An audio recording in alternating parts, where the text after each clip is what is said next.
Hello and welcome to Mile High Reefers. I'm Scott Anderson and I'm going +1 on my skimmer. Now I'm doing it slightly different than most people do.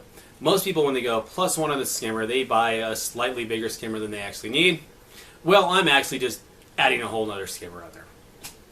I'm currently running an AquaC EV180 on my tank, and I will be adding an additional AquaC EV120 to my tank. Now, why am I going this route? Well, it's because I already have it sitting on the shelf. So I figure I might as well put the tools I already own to use. So I really like the AquaC skimmers because they can be mounted externally of the refugium or sump, and they can be ran off the main return pump.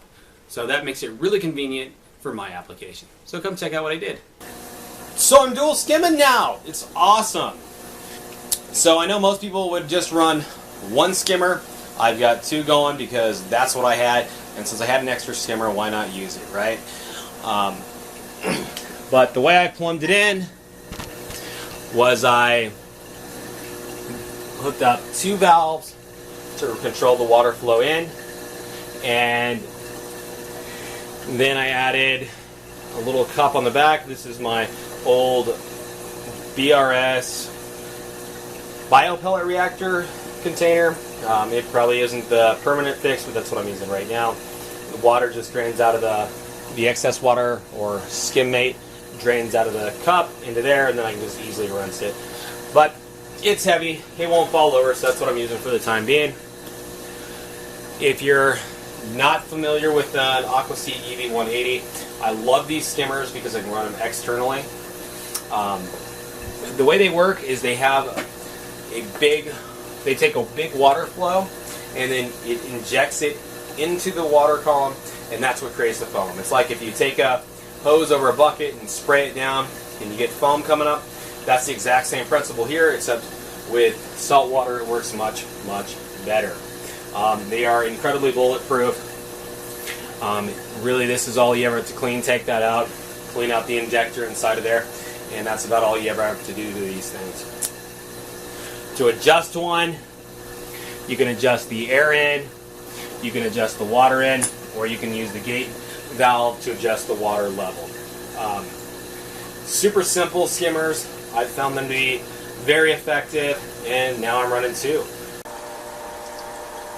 After running with one hose feeding both protein skimmers for a few days, I really ended up not liking it very much.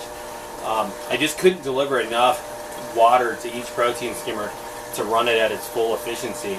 So what I went ahead and did was I ran a whole separate line on here. So now each skimmer is fed by its own separate hose, and then they split off here.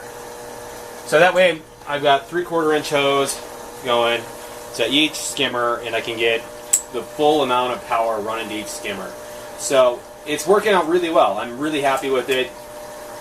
You're not seeing a lot of foam mate because I just put this on, but it's working well. I'm getting a huge amount of flow. I'm running with my gate valves fully open, and that makes it a huge difference. I want that fully open, so I'm passing as much water through both of these as possible. So I'm pretty happy. Thanks for watching this episode of Mile High Reefers.